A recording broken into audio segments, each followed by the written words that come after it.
रामायण में एक घास के तिनके का भी रहस्य है जो हर किसी को नहीं मालूम, क्योंकि आज तक हमने हमारे ग्रंथों को सिर्फ पढ़ा, समझने की कोशिश नहीं की।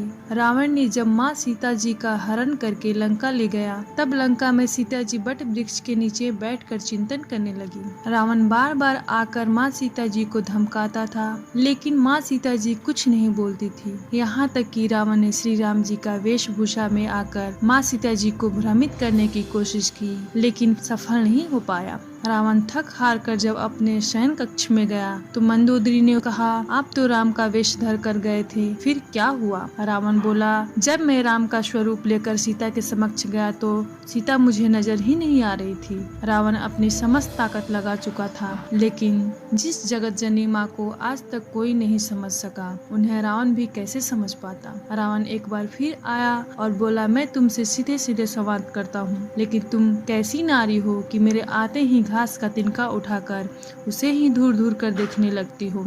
क्या घास का तिनका तुम्हारे राम से भी ज्यादा प्यारा है? रावण के इस प्रश्न को सुनकर माँ सीता जी बिल्कुल चुप हो गई और उनकी आंखों से आंसू की धार बह पड़ी। इसकी सबसे बड़ी वजह थी कि जब श्री राम जी का विवाह माँ सीता जी के साथ हुआ, तब सीता जी का बड़े आदर सत्कार के साथ गृह प्रवेश भी हुआ। बहुत उत्सव मनाया गया। प्रथा अनुसार नववधु विवाह पश्चात जब ससुराल आती है तो उसके हाथ से कुछ मीठा पकवान बनवाया जाता है, ताकि जीवन भर घर में मिठास बनी रहे।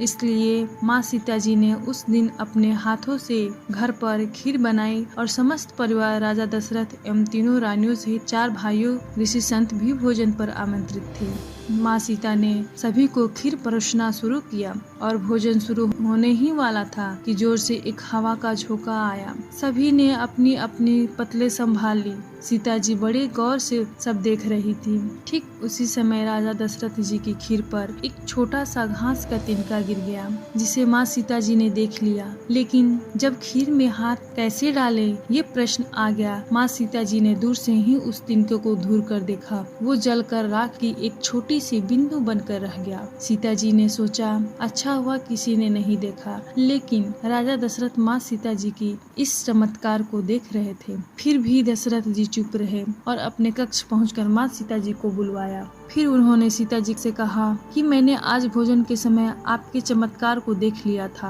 आप साक्षात जगत जननी स्वरूप है, लेकिन एक बात आप मेरी जरूर याद रखना। आपने जिस नजर से आज उस तिनके को देखा था, उस नजर से आप अपने शत्रु को भी कभी मत देखना। इसलिए माँ सीता जी के सामने जब भी रावण आता था तो वो उस घास के तिनके को उठाकर राजा दशरथ जी की बात याद कर लेती थी। त्रिधर ओट कहत वैदेही सुमरी अवधपति परम स्नेही। यही है उस तिनके का रहस्य। इसलिए माता सीता जी चाहती तो रावण को उस जगह पर ही कर सकती थी, लेकिन राजा दशरथ जी को दिए वचन एवं भगवान श्री राम को रावण वध का श्रेय दिलाने हेतु वो शांत रही। ऐसी विशाल हृदया की हमारी जानकी माता